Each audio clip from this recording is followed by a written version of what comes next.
Ulun putra nomor 4 Iwang Pikulun Manikmaya Atmaja ingkang angka catur. Anake Bathara Guru ki pira? Akeh Bagong.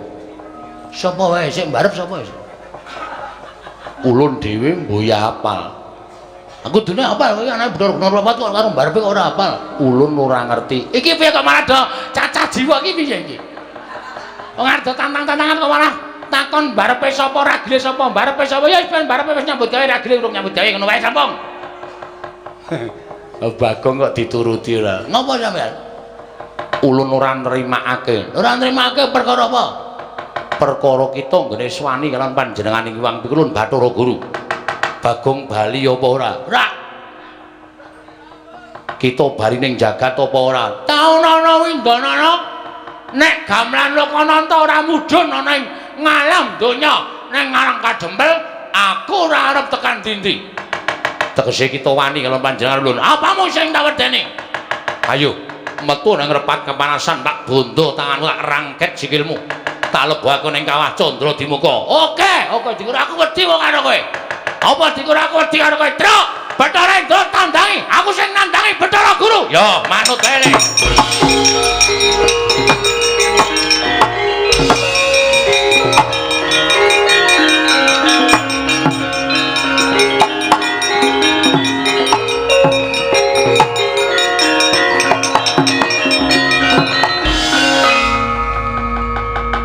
ulun dawuh kelawan Indra kon ngundurke Bagong kok Bagong ya pinter le gawe alasan isih tetep neng kene wah cah pinter ya cah cerdas sampean ra melu-melu apa dikira wau kula wedi karo sampean terus saniki sampean ngelekke karo kula terus aku dikira wedi karo kowe wae hah jabutan nyawane Bagong nek pancen iso jabut nyawane Bagong pancen kowe dewa peng-pengan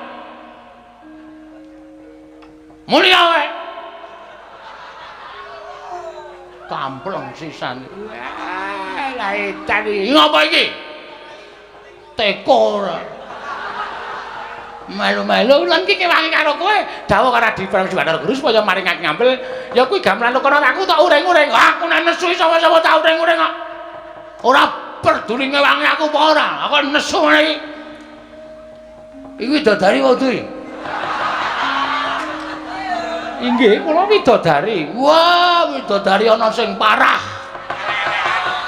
Apa kaya ngono kok widodari? Widodari iki jebul ana sing elek.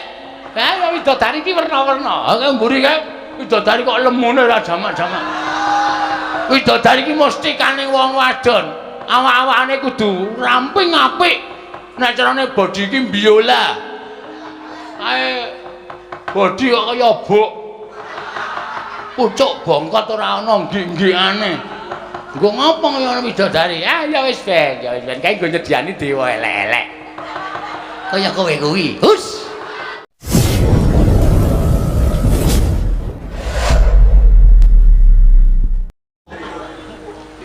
Uteke gedhe. Ponokawan Bagong. Wonten dawuh, panjenengan sinten? Lho. Ulun Bathara Guru. Lho, guru kok yaene muridé sapa? Iki mula maune tak jak ning repat kepanasan tak asaku somonggong iki sowan dewa. Dewa iki beda karo menungsa. Dewa iki sing nitahke awake dhewe. Iki Sang Hyang Manikmaya. Wah, Mas Manik. Manikmaya. Mas Maya. Manikmaya komplit. Bagong aja sembrana. Iki apa iki truk sound system nang kene iki. Dengkel kita iya. Saya kayaknya kok padake sound system. Iki Bathara Narada, kami itu aning kayangan. Wah, sesepuh. Iya, aja sembrono, Bagong iki kayangan mengko ndak kualat ya. Engko ning nganti kowe tumindak sing ora prayoga ning kayangan iki gone malati kabeh. Waduh. Tiwas aku mau nguyuh ning pelataran kono. Kowe kok ngonek abuh karemu lho, Gong. Asik lho. Kok malah asik ora. Kuwi sing kancam. Malah seneng. Ponokawan Bagong Padarareja sak praptaun nira. Pangestunipun Iwang Pikulun Bathara Guru. Guru basa Jawa. Wilujeng nering sambikala bekti kula katur Sang Hyang Manik Moyo. Iya Bagong ulun tampa. Pangestu ulun kebat kita tampani. Piye kuwi bahasane to? Kok jarine Bathara Guru kok ulun? Ulun iki aku. Lho. Wis omong Semar urung kowe nek ganti ulun. Kusike to. Ulun iki aku. Heeh. Ah kowe iki kita. Oh berarti engko bancaan. Bancaan apa? Ganti jeneng ora. Ngene tak dari wis tau ning Banyumas urung. Nek aku ki Inyong, nek kowe ki Rika. Oh iya, berarti basane dhewe padha karo Banyumas. Ora. Piye ya?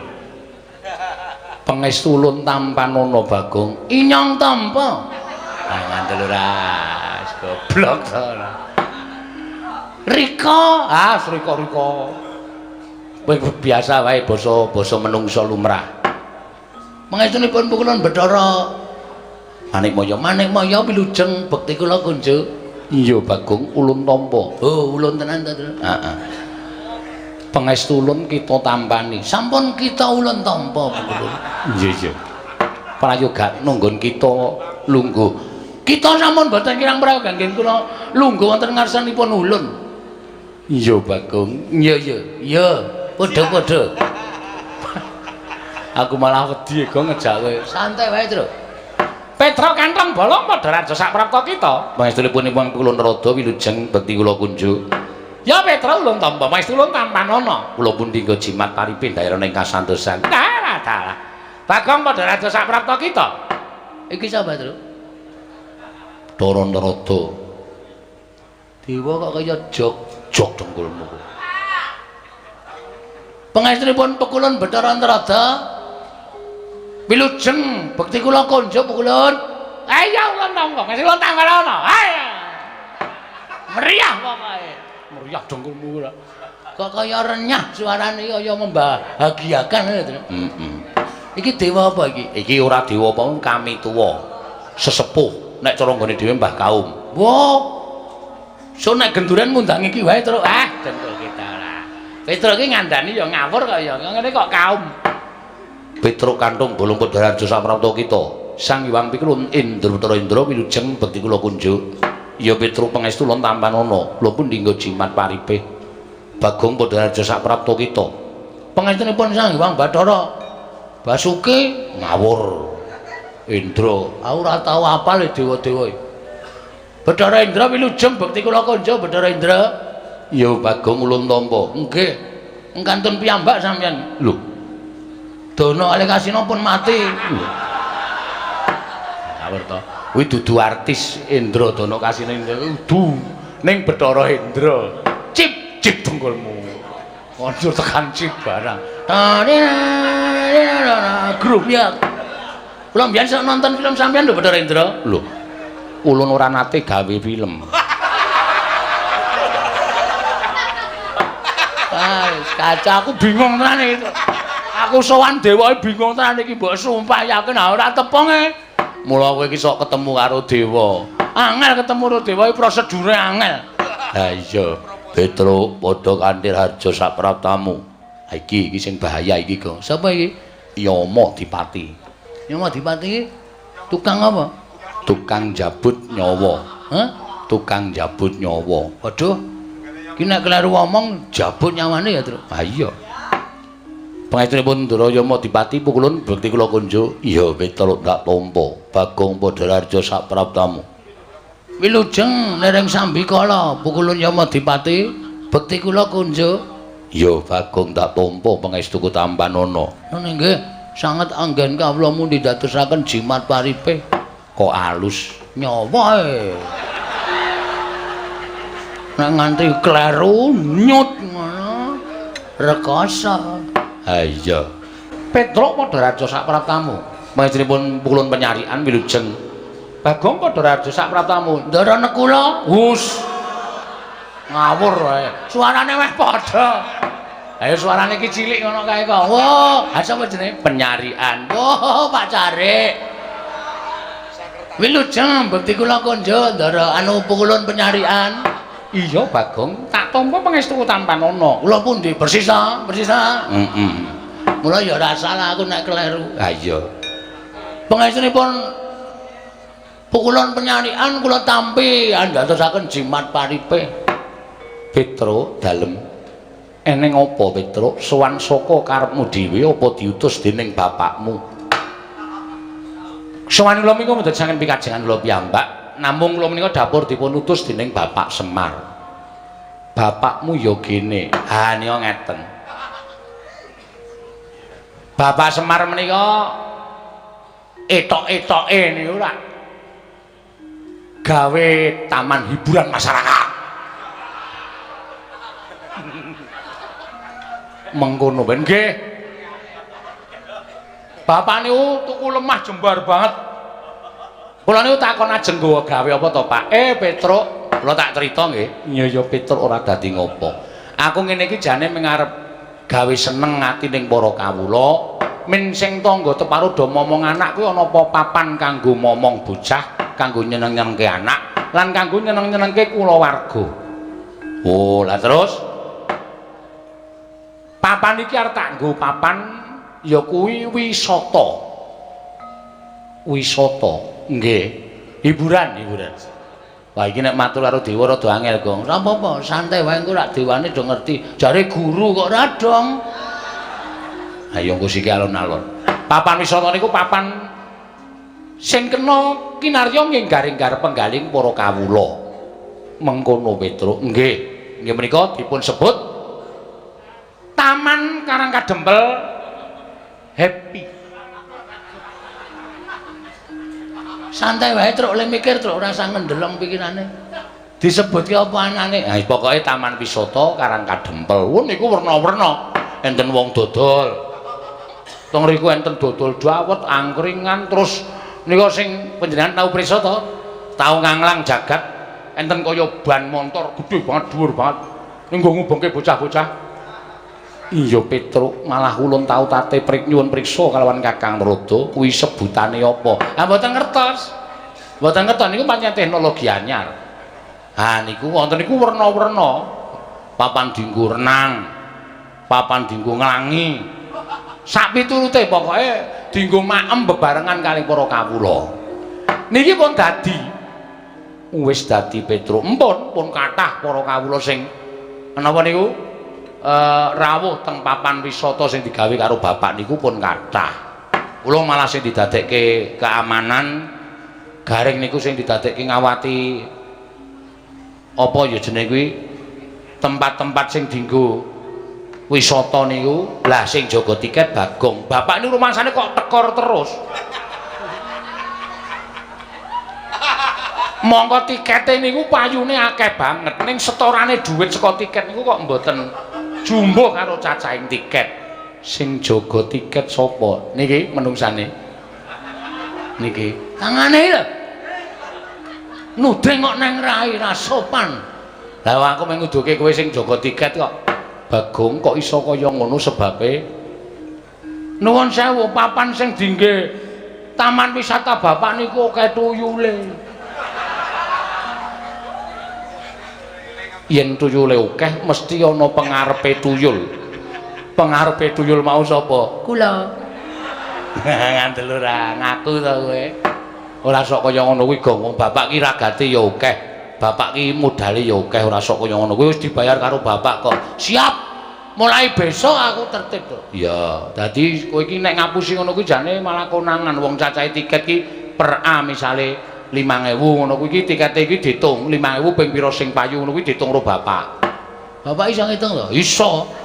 Anggepmu bapak ora iso ngitung to? Ya tak kira ora iso mulai tak colongi.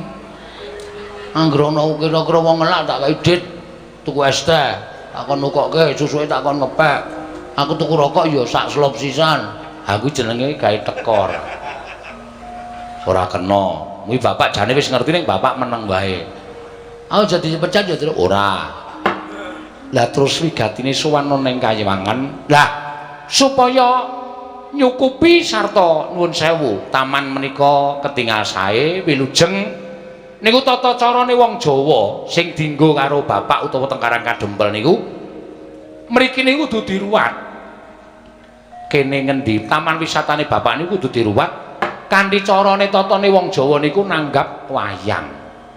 Monggo bapak niku nuwun sewu nek kon mayang apike ra jamak-jamak. Monggo bapak niku ming kon ngruwat.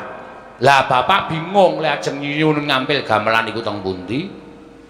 Tumuli piyambakipun nemut nek duwe adi inggih menika nuwun sewu Kadang Taruna Sang Hyang Manikmaya sing kagungan gongso nami gongso Kyai Lokananta.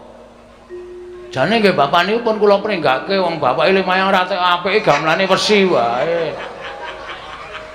Kok wong mayang rung karuan apik kok gamelane dadak saka kayangan kok nek nganti penontone gelo. Ya ora, bapak iki ora ngerti nom-nomane bapak nek mayang apik lho. Bapakne wong mayang entekke sindene. Siane dan tenan kok.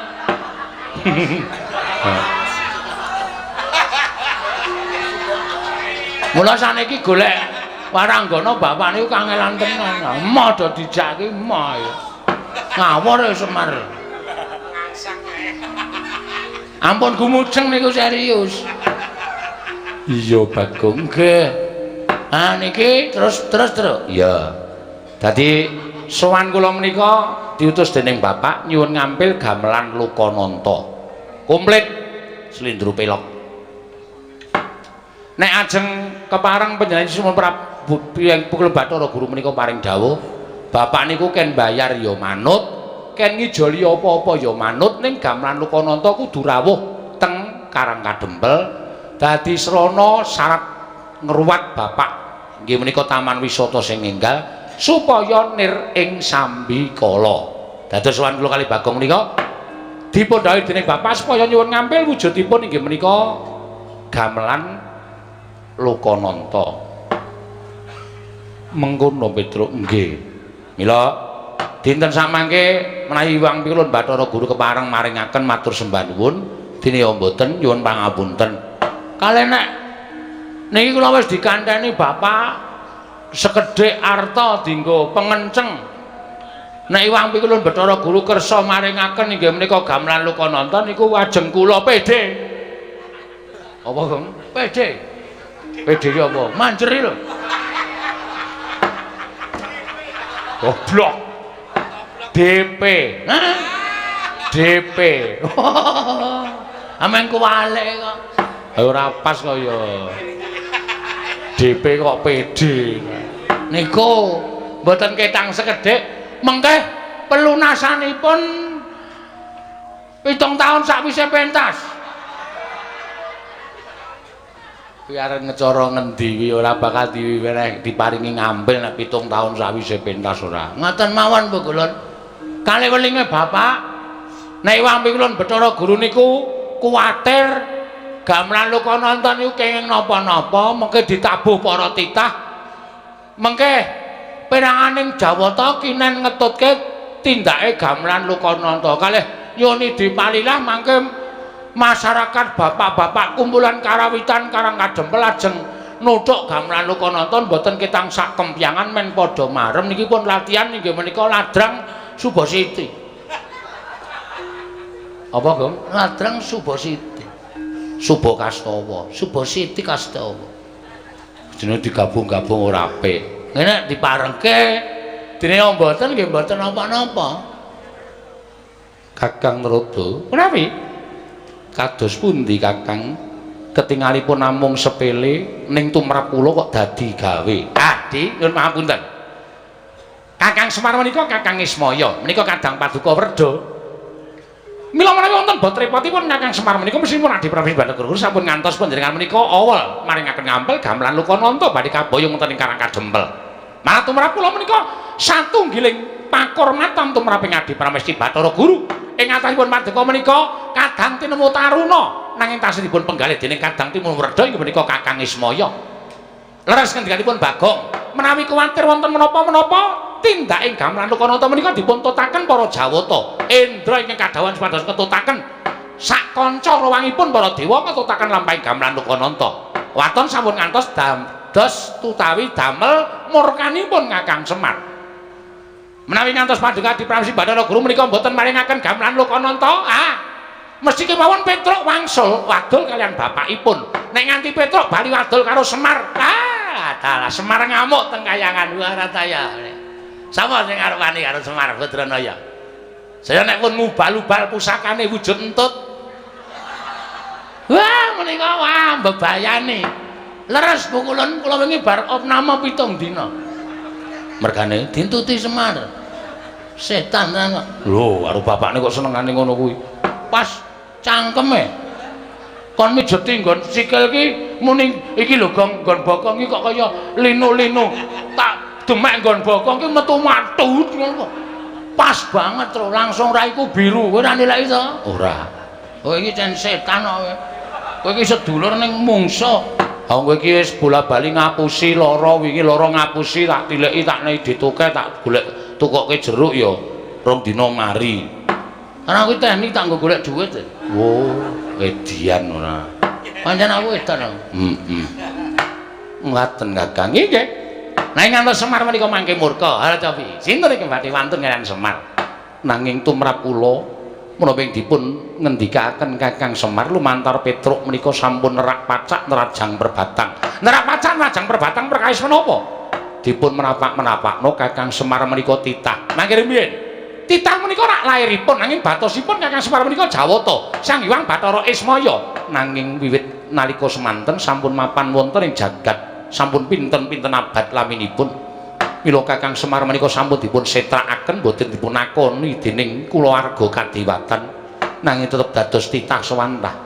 Mila menawi wonten jamak lumrahing titah ingkang wantun badhe ngampil dhateng uba rampe ning Kayiwangan tontonan ing Kayiwangan tentu kemawon kula mboten maringaken. Nuwun sewu lho. Menawi paduka paring dawuh mboten maringaken menika mangke menawi Semar tumuli minggah wonten ing Kayangan malah mboten prayoga kedadosanipun. Langkung-langkung nek nganti anake Semar loro niki midhanget panjenengan mboten maringaken gamelan Lokananta badhe kaboyong wonten ing Karang Kadempel. Lha nek bocah loro niki nganti ngamuk sapa sing arep nandangi kridane wong loro niki? Harataya kowe. Petruk niki anggere kaya ngeten niki ning Digdaya kliwat ukur. Luwe-luwe niki. Sing teng mburi kula sing mripate kaya ndok ceplokan iki. Iki nek wis muni nesu, sapa sing arep wani karo Bagong? Dalah. Lho niki napa? Ora edan ana dewa kok ditirokke iki nek ora Bagong ora lho. Inggih Kakang Rodo, nanging tetep badhe kula mboten nglilani menawi gamelan Lokananta kaboyong wonten ing jagat. Lah menawi ngaten monggo, monggo. Ning nuwun sewu, kula tunggak waru godhong dadap. Tegesipun menawi wonten menapa-menapa Narada ora melu-melu ora melu garap. Kula aturi ngraosaken piyambak. Kula semanggaken. Mrika sampun kula aturaken lho. Tunggak waru godhong dadap, Narada ora melu-melu, ora melu garap. Nek ana moga-moganing titah kalih menika kula semanggaken adhipun renggalang kridanipun Petruk kaliyan pun Bagong. Haripun sampun dipun utus dening bapakipun pados nyuwun ngambil gamelan Lokananta di Kakang Narada kasinggihan mekaten. Petruk dalem mestike mau mesti wae Petruk wis midhanget. Nggih. Gamelan Lokananta kuwi tontonan ing kasuwargan. Oh nggih. Gamelan Lokananta kuwi wujude uba rampe ning kasuwargan, uba rampe ning Kayiwangan.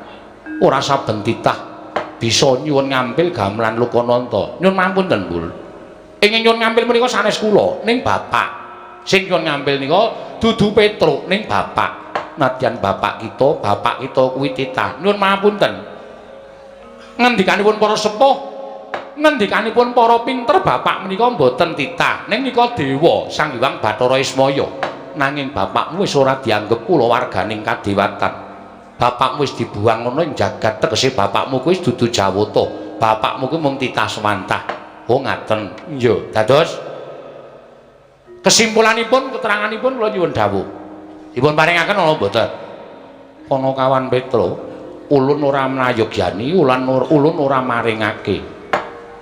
Mboten maringaken? Ora Petruk. Nggih sampun mboten napa-napa. Gong, piye iki? Piye? Sukses ora?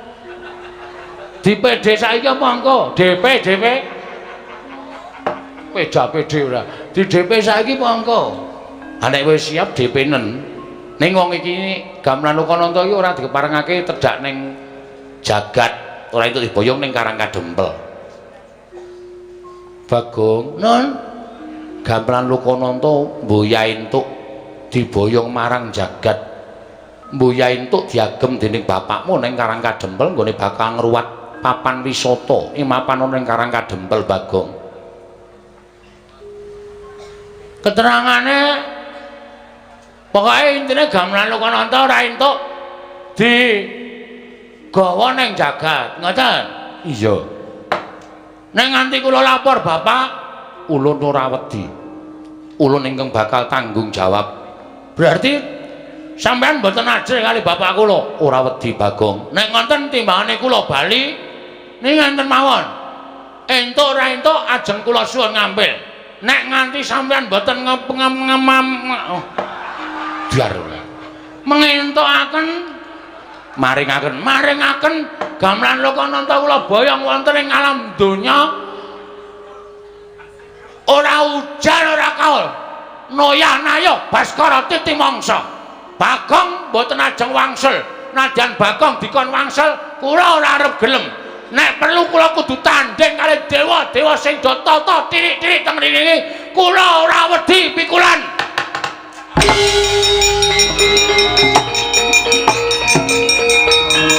Minggir truk. Kowe biat ae.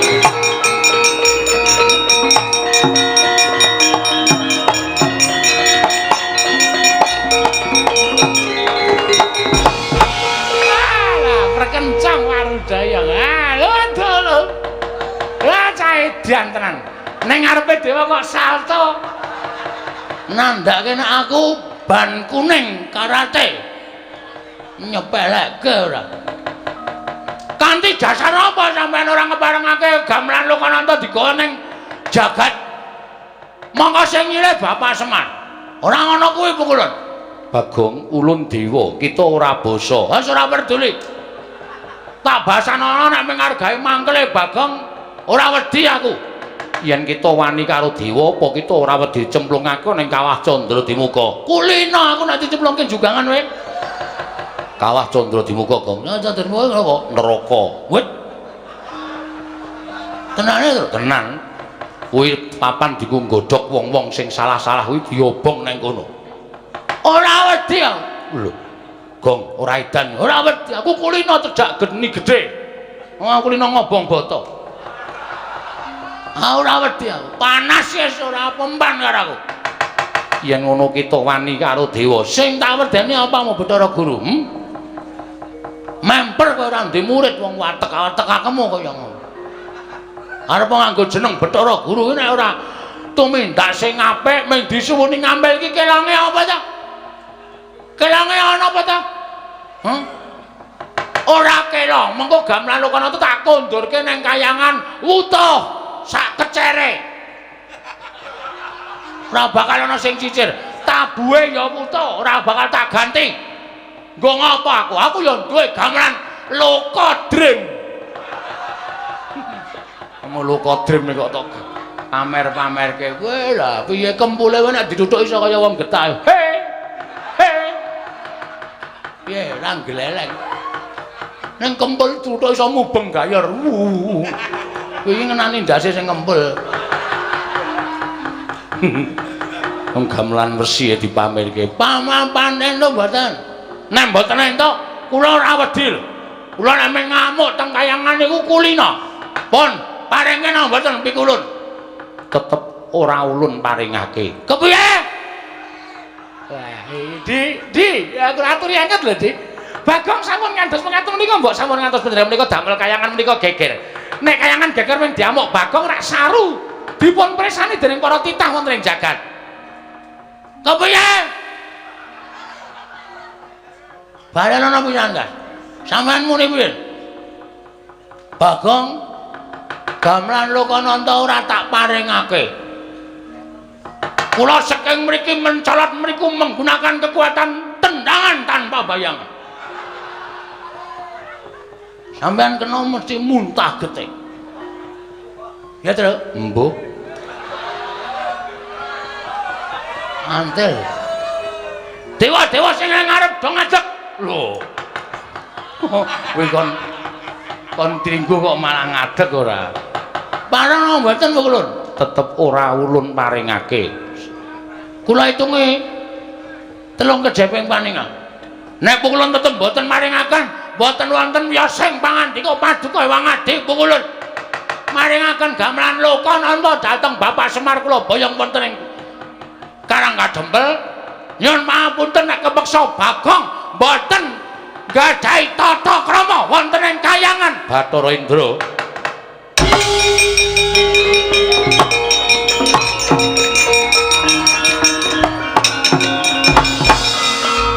Bathara Indra kula wonten dawuh kula.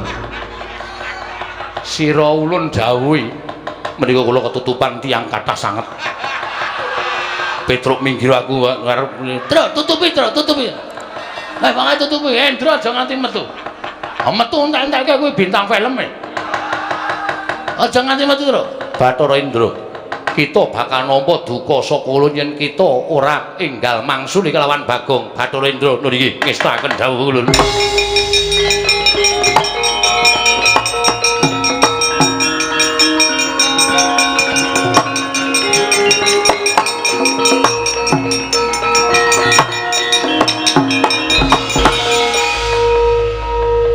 Sawai ulun Bathara Indra weluh edian ulun putra nomor 4 Iwang Pikulun Manikmaya Atmaja ingkang angka catur. Anake Bathara Guru ki pira? Akeh Bagong. Sapa wae sing mbarep sapa? Ulun dhewe mboya apal. Aku dene apal kowe anake Bathara Guru nomor 4 kok karo mbarepe kok ora apal. Ulun ora ngerti. Iki piye kok malah do cacah jiwa iki piye iki? Wong arep tantang-tantangan kok malah takon mbarepe sapa ragile sapa mbarepe sapa ya ben mbarepe wis nyambut gawe ragile urung nyambut gawe ngono wae sampung. Bagong kok dituruti ora. Napa sampean? Ulun ora nrimakake. Ora nrimakake perkara apa? Perkara kita nggone swani kalian panjenenganing Iwang Pikulun Bathara Guru. Bagong bali apa ora? Ora. Kita bali ning jagat apa ora? Taunana windanana nek gamelan Lokananta ora mudhun ana ing ngalam donya ning Karang Kadempel aku ora arep tekan dindi. Tegese kita wani kalian panjenengan ulun. Apamu sing tak wedeni? Ayo metu nang repat kepanasan tak bondo tanganmu tak rangket sikilmu. Tak lebokake ning kawah Candra Dimuka. Oke dikur aku wedi wong karo kowe. Apa dikur aku wedi karo kowe? Truk, Bathara Indra tandangi. Aku sing nandangi Bathara Guru. Ya, manut ae.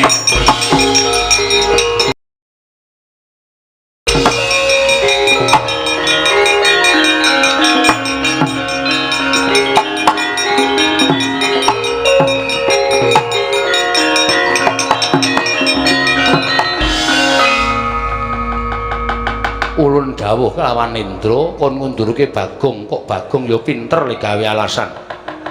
Isih tetep nang kene. Wah, cah pinter ya, cah cerdas. Ayo, arep ngopo saiki? Tak jagani nang kene pukul. Sampeyan iki dewa wis malak. Lho. Kancane tangane loro kok sampeyan papat dhewe. Dobel ya sampeyan. Senengane dobel ya. Biasane siji mungsuh siji sampean mungsuh loro wae wani. Lah edan. Ya mau dipati iki piye iki? Bagong. Nun, sapa niki? Ya Madipati. Dewa tukang jabut nyawa. Sampean ra melu-melu. Apa dikira wau kula wedi karo sampean terus saniki sampean ngelekke karo kula terus aku dikira wedi karo kowe wae. Hah? Jabutan nyawane Bagong. Nek pancen iso jabut nyawane Bagong, pancen kowe dewa peng-pengan. Mulya wae. Kampleng sisan. Lah edan iki. Ngopo iki? Teko ora. Melu-melu lan iki kewangi karo kowe, dawuh karo Diprang Bathara Guru supaya maringake ngampil. Ya kuwi gamelan Lokananta aku tak ureng-ureng. Aku nek nesu sapa-sapa tak ureng-ureng kok. Ora peduli ngewangi aku apa ora. Aku nesu ngene iki. Iki widodari wae iki. Inggih, kula widodari. Wah, widodari ana sing parah. Apa kaya ngono kok widodari? Widodari iki jebul ana sing elek. Ha, widodari iki werna-werna. Ha mburi kae widodari kok lemune ora jamak-jamak. Widodari iki mesti kaning wong wadon. Awak-awakane kudu ramping apik. Nek carane bodi iki biola. Kae bodi kok kaya bok. Pucuk bongkot ora ana nggih-nggihane. Nggo ngopo kaya widodari? Ah ya wis ben, kae nggo nyediani dewa elek-elek. Kaya kowe kuwi. Hus. Kaya aku piye? Ulun arep kaya ngene iki widodarine sing ayu. Waduh, meh dadi pengarep terus kudu ayu ra. Bagong aja kaya ngono. Mboten, pokoke kula kudu tetep njaluk gamelan Lokananta. Nek ora diparengake tetep kula ajeng ngamuk teng kayangan. Kita ora wedi karo Kawah Candradimuka. Mboten. Kawah Candradimuka niku ngerti karo kelakuane titah. Dadi nek umpama ana titah sing tumindake apik, cemplungke teng kawah mung merga saka karep sampean, merga sampean sengit karo titah wau, Kawah Candradimuka ora ngobong karo titah mau, mesti ora kobong. Nyemplung kawah ya kaya ning dedaratan, kaya ora kena geni. Ning nek pancen wong niku dosa tenan, ora usah cemplungke kawah, deleke nggon pinggir wae mateng menungsane. Ning gandeng Bagong niki rumangsa kula ora salah. Kita salah mergo wani karo dewane, mergo dewa sing ora adil karo titahe. Sebab apa sampean bedak-bedake karo Semar? Sebab apa gamelan Lokananta ora entuk disuwun ngampil karo titah? Ayo, wangsulan. Semar ki dadi titah mergo sampean sing menfitnah ning ngarepe Sang Hyang Pikulun Bathara Tunggal. Lho, kita malah ngerti wae. Aku maca bukune kok. Bapakne nyimpen buku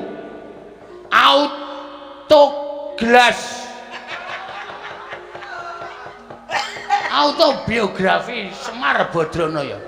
Saka sejarah pertama niku sampean laire ndok, ngerti ora? Sampean niku sing ragil dhewe dumadi saka kuningane ndok. Padha karo kula. Kula niki ya dumadi saka kuningan, ora datos. Kuningane Semar. Ya jijiki jangan. Wong arek teng Cirebon sak penake dhewe. Ya. Putihane dadi Semar, kulite dadi Tommy. Tokok. Tommy joget. Kulite dadi Togok. Telu-telune anake Sang Hyang Bathara Tunggal. Merga nalika semono Sang Hyang Tejamaya karo Ismaya nedeng gladen peperangan, terus sampean wadul karo bapak sampean. Sang Hyang Bathara Tunggal, Kakang Tejamaya karo Kakang Ismaya do gelut kepengin dadi dewaning para dewa. Sang Hyang Tunggal duka. Eyang Sang Hyang Bathara Tunggal. Kita kok nyebut eyang. Lho, aku anake Semar. Semar anake Bathara Tunggal. Bathara Tunggal ki Mbah Kakung. Dadi aku iso nyejarahke, kula iso nyejarahke. Sang Hyang Tunggal murka. Kok dadi kaya ngono pakartine Tejamaya karo Ismaya. Diperpeki wong loro niku, Semar kalih Togok. Ning jaman semono jenenge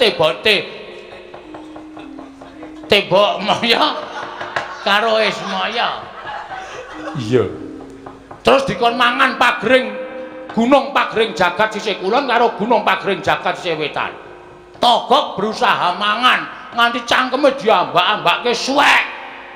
Semar niku duwe go partikel, gunung diserot, mula wetenge kebuak brongkalan niku. Nek arep nggo uruk mang bedel wetenge Semar. Terus do didukke ning kayangan. Kowe leha-leha dadi dewaning para dewa. Semar ngrekoso ning jagat ning kepengin nyuwun ngambil gamelan. Ora entuk iki terus saiki keadilanmu menyang endi Pukulun? Keadilanmu menyang endi? Sampeyan ora tresna karo sedulur, sampeyan ora tresna karo sedulur sing mangsia-sia urip ning jagat. Ming disini gamelane kok ora entuk. Wong kok le malak men kok. Ya Madipati, ajar kowe. Macem-macem. Aku rong tutuk le koja. Inggih. Ngono. Lho, ya Madipati. Aduh Pukulun kula malah tratapan. Kowe jajal njabut nyawaku. Aku isih urip kok jabut untumu modar. Ompong kabeh kowe. Ya ngati-ati lho ya Madipati, ngati-ati. Sembrono tenan. Kok tekan semono kok mung ngitung kowe. Nek Semar karo Tejamaya anu Siwa Togok gelem dadi dewa, kowe kapan dadi dewa? Ora kelakon kowe. Ora kelakon ana Sang Hyang anu Manikmaya, catur bojo. Nilakanca. Kurang ajar to karo dewa kok ngunekke sak pinake dhewe. Sang Hyang Purwacarita, Purwareja, Purwakerta. Ora ana. Mangsane ora. Ning kok saiki mbareng dadi dewa sombongmu minta ampun. Kemewat kaya ngregem jimat. Awa dikira titah kaya Bagong iki rawani gawe kisra kayangan. Tak enteni telung kedheping paningal, kowe ra menehke gamelan Lokananta, aku ngising sanggon-gon.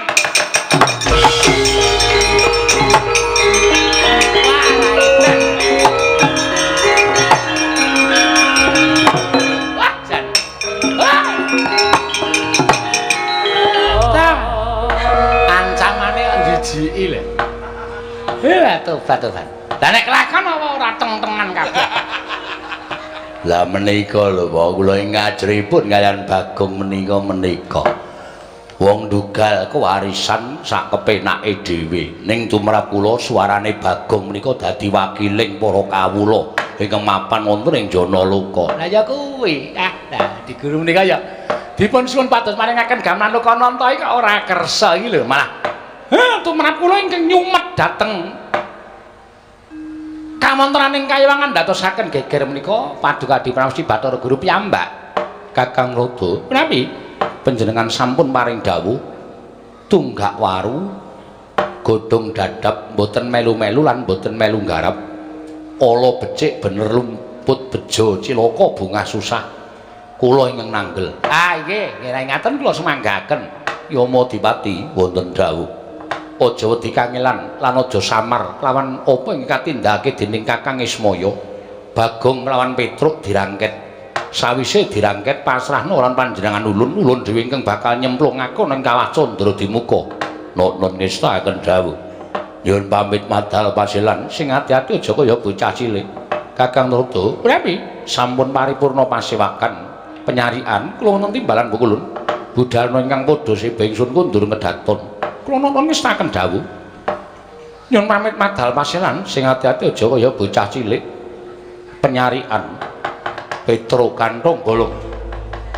Pukulun Sang Hyang Bathara Indra. Kowe titah ingkang nyula wetha wani nantang karo Bathara Dewa. Wani gawe geger kayangan Suralaya. Apa wis serep nyawamu? Nyuwun pangapunten. Tinimbangane kula wangsul didukani kalih bapak. Bapak namung kepengin nyuwun ngambil gamelan Lokananta. Ewa dene para dewa kok mboten maringaken. Lah niki kula sing rumang ngrasake nek para dewa niku mboten adil. Pun kula sejarahke.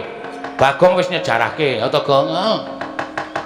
Dumadine bapak, dumadine Siwa Teja Mantri, dumadosipun Pukulun Sang Hyang Manikmaya. Tak kira mboten luput napa sing kula aturake sipun Pukulun Sang Hyang Bathara Guru. Ning tetep mboten maringaken wujuding gamelan Lokananta. Nyuwun pangapunten. Arepa Petruk niku persasat mangke remuk disawurke putung dibandemke teng kayangan. Ning bapak ajeng kula labuhi pati.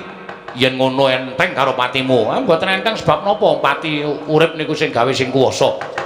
Mapano tak bondo tak krincung sikil lebokke ning kawah Candra Dimuka. Carane sapi mang jagariyen Bu Kulun. Nek kula wis ora iso obah, ora iso ngrawat mang bondo tangan kula mang krincung sikil. Kene marganing patimu. Nuwun sewu nek kula wantun kali sampean. Mumet aku. Salah ya ora. Edan kok kowe iki ora. Wis pokoke mumpung arep mati tak entek-entekke. Ndak engko malah dadi sangu malah ora prayoga.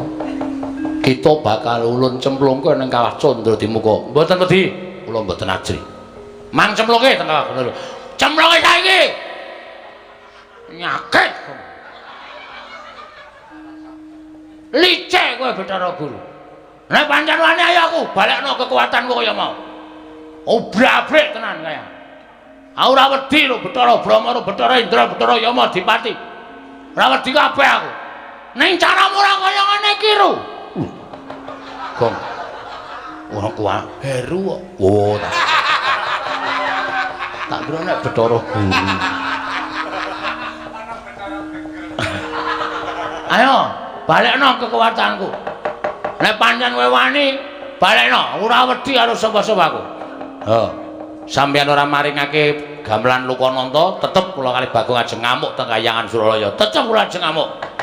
Kita nadyan sumbar kaya ngapa ora bakal bisa nglawat. Sumbaro petak acio-cio. Wah, basa Korea bareng.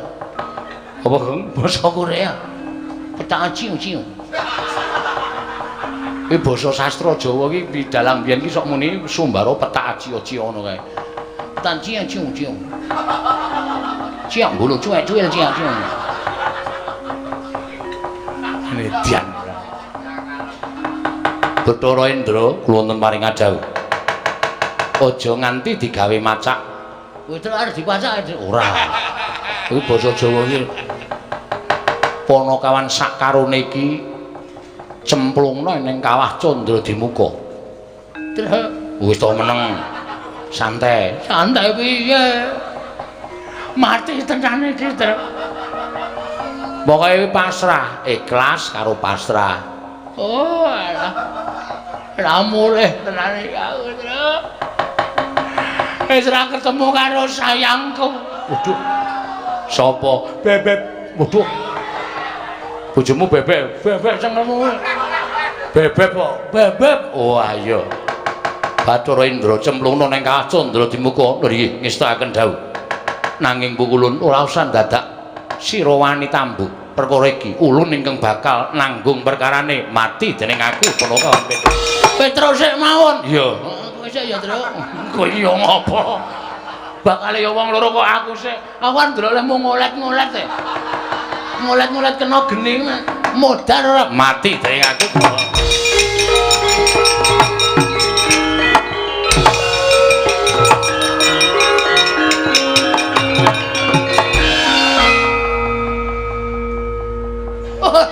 Mentolo aku.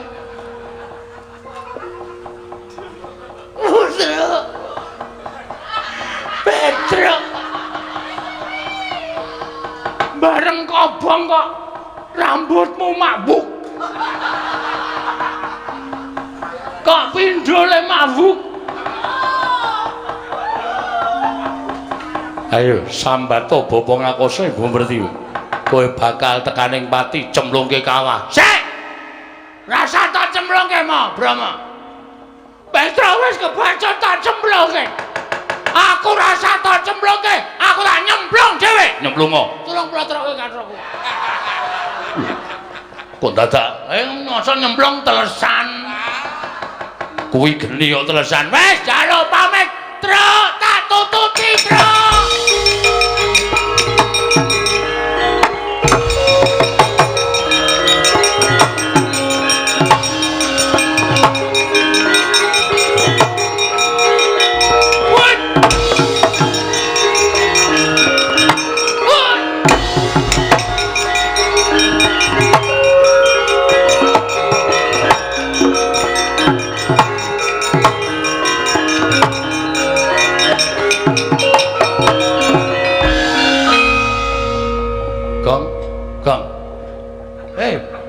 Wis mateng kok.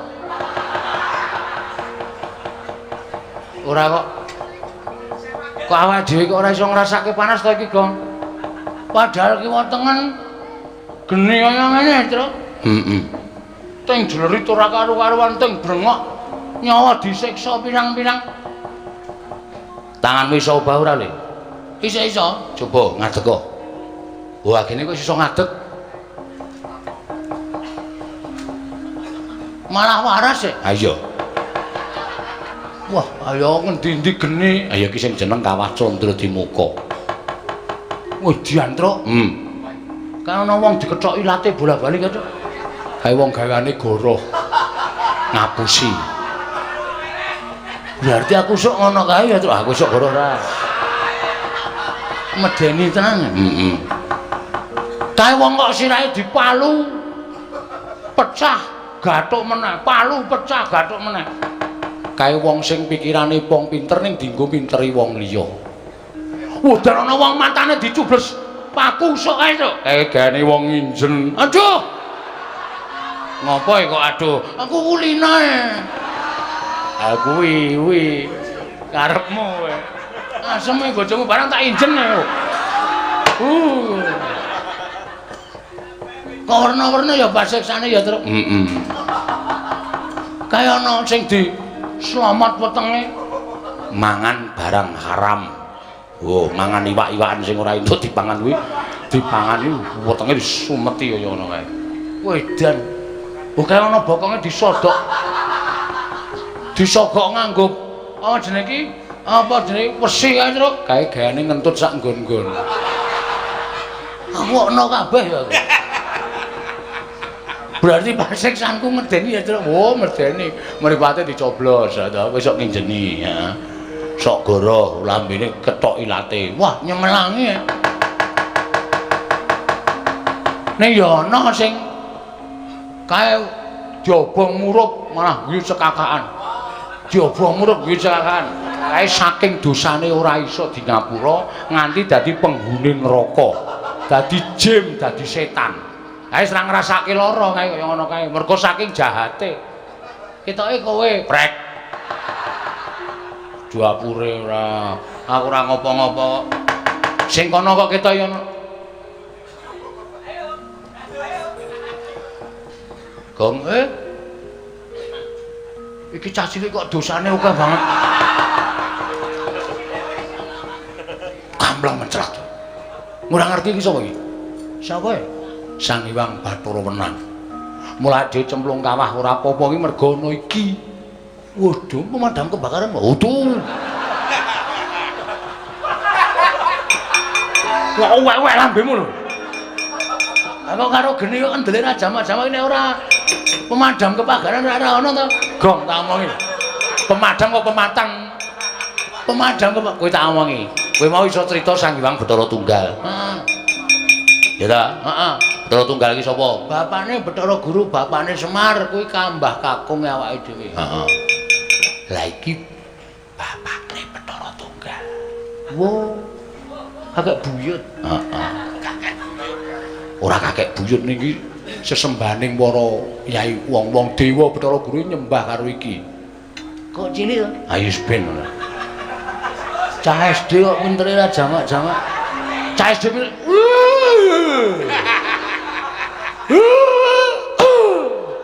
ngapa ya, Trek? Jengkel karo aku. Kowe meneng rasah cerewet, aku tak matur. Oke, wong guru nyambung rebut tak sikut cangkemmu kowe. Meneng. Ya. Radong meneng ndak engko adek kualat.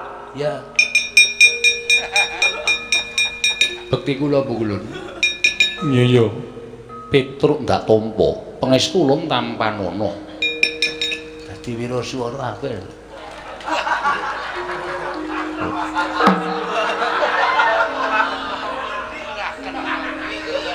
Cilik kok suarane gandem. Dadi MC wae, Truk. Ning bermersu. Ana kowe lunga ana kok cedhak sing dikethok ilate ki. Gah! Ngono ilatku malu dikethok. Ah kowe iki cerewet kok nang ngene. Meneng mesti to? Bekti kula bukulun. Iya iya. Wah iya iya.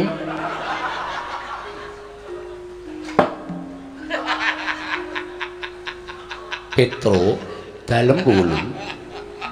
Marmane kita ora ngrasake panas mergo saka daya ulun. Nggih, kula sampun ngertos. Wedan. Ampun. Wis meneng. Ulun sak pejagung kelawan jeneng kita, nedyan mitulungi kelawan jeneng kita Petro. Kula, iya Petro. Merga apa ingkang dadi karepaning bapakmu mau becik dene Bathara Guru kesasapan tumindakan para budi candala. Bathara Guru ingkang duwe watak sewenang-wenang dheweke ngrumangsani dadi dewaning para dewa, tumuli ora tresna asih kelawan titahe kuwi kleru. Nggih, Bu kula. Mula ulun ingkang bakal paring pitulungan kelawan jeneng kita. Matur sembah nuwun tanpa pepindhan. Nanging sadurunge kita ayo ulun entasake sapa ing kawah Candra Dimuka, kita ulun kanthi ana ing Ngundaran Tirbawana Petro. Sakmenika? Iya Petro. Ha nggih derek mawon. Kebat kita tut wuntat kan laku jantra ulun munggah ana ing Ngundaran Tirbawana. Sawetara bakal ulun paringi kanugrahan kan kita kudu bisa minangkani apa dadi utusaning Semar mboyong gamelan Lokananta. Nanging ngaten para pulun kula ratun derek, monggo pulun kula dherekaken Petruk bareng kelawan panjenengan ulun. Nggih. Kebat kita tut wuntat kan laku Jandra ulun munggah ana ing Ngundaran Dirbawana. Sawetara bakal ulun paringi kanugrahan kan kita kudu bisa minangkani apa dadi utusaning Semar mboyong gamelan Lokananta. Nanging ngaten para pulun kula ratun derek, monggo pulun kula dherekaken Petruk bareng kelawan panjenengan ulun. Nggih.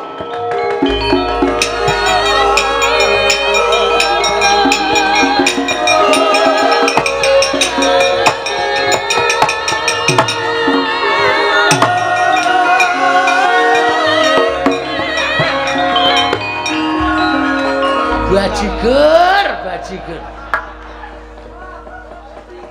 Petro iki ora sadar ya. Petro ki hilang ingatan ya. Nek nggawa aku.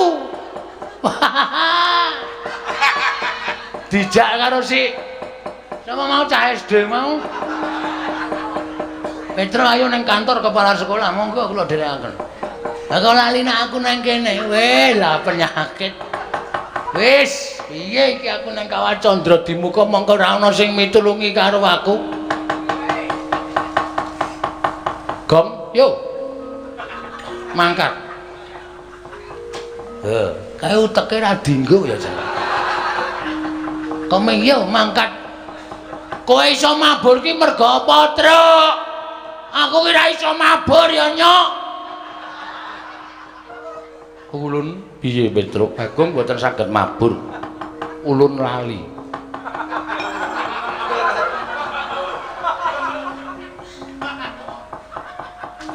Kae ngopo cacile kok ngambung bathuk barang. Wis dinehi kekuatan mabur cah goblok. Wah timblis kok kene modar ora.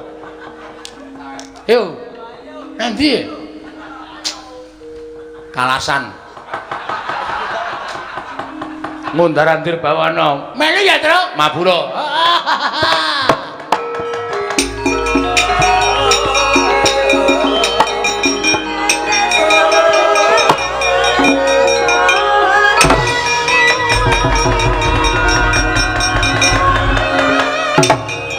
Ae blegek kugek sak dolita. Mel.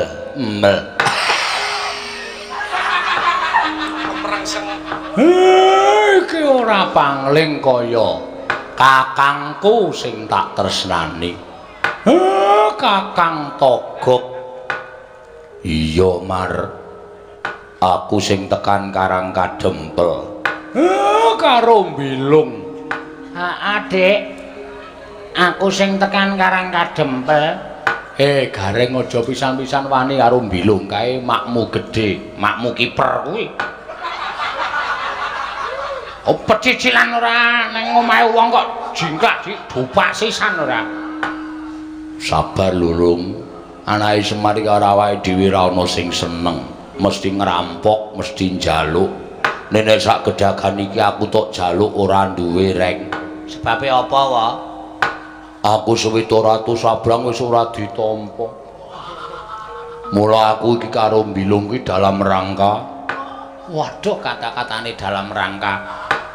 Ya ming golek lipur ati kangen karo adhiku lanang. Mergo bapakmu kuwi ra adhiku. Mula aku sowan ning Karang Kadempel. Wah, ya syukur, Wa. Ya saora-orane nek kowe ngaku adhi karo bapak ki ya ora ming kosongan. Ayo nggawa gula apa teh. Lombok tok plothot nek aku duwe. Aku wis ora gablek apa-apa. Aku iki tikus mburi iki didol wae. Jangan macem-macem ya. Jangan sembarangan. Ini manusia ini. Ini manusia ini. Omongane kok ini manusia ora sabar. Omongane anake Semar iki kabeh kaya ngono kae. Ora usah dadak digagas. Ora iki kok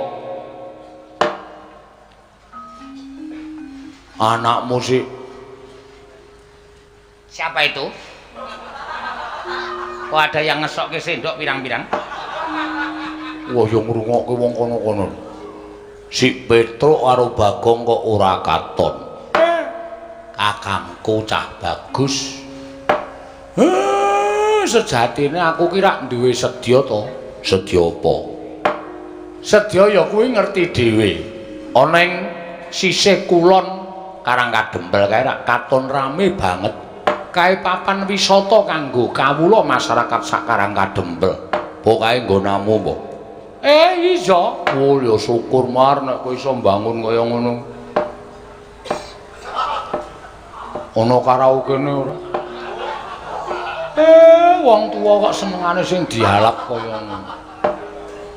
Aku lagi seneng ajar nyanyi. Ora kena. Iki wong gerangan kok aneh-aneh ora. Ya ming ngomongi kae papan kanggo nggareng-garati, kanggo nggareng penggalih kawula masyarakat sak Karangkadem. Kamu apa? Gandeng aku kira gablek. Ya kuwi uba rampe. Mula jane Petruk karo Bagong ki tak kongkon ning kayangan. Lho, ngopo? Sowan adimu Manik Maya. Lah terus wigatine, nyilik ngampil gamelan Lokananta supaya rancak. Ning kok wis pirang-pirang dina iki kok ora bali. Saya suwe atiku saya kumesar kaya ninggal jejabang ana ing tepining Balumbang Kakang Tejo Mantri. Mar piye Kang Togok? Ora ya ora pangling karo watake Manik Maya. Anane kowe karo aku nganti wujud kaya ngene iki rak mergo digawe karo Manik Maya. Lah nek nganti anakmu Petruk karo Bagong engko mengko kesrimpet kesandung perkara karo Manik Maya. Merga Manik Maya kae nadyan wis dadi dewaning para dewa ning isih sok kesasapan watak angkara budi candala. Ora iso mingko saka watak sombong umuk sesongaran lan ngangah-angah kepengin dadi wong sing disembah dening para kawula sak jagat. Mula nek nganti kowe kok ming meneng-meneng nang omah lenggahan sila tumpang kendangan dengkul ora melu mikirke karo anak-anakmu. Ya nek anakmu Petruk karo Bagong ki ora kesonjo mbaya nek nganti eneng apa-apa digawe karo Manik Maya. Sing kelangan dudu sapa-sapa ning rak kowe dhewe sing kelangan. Lah kok dadi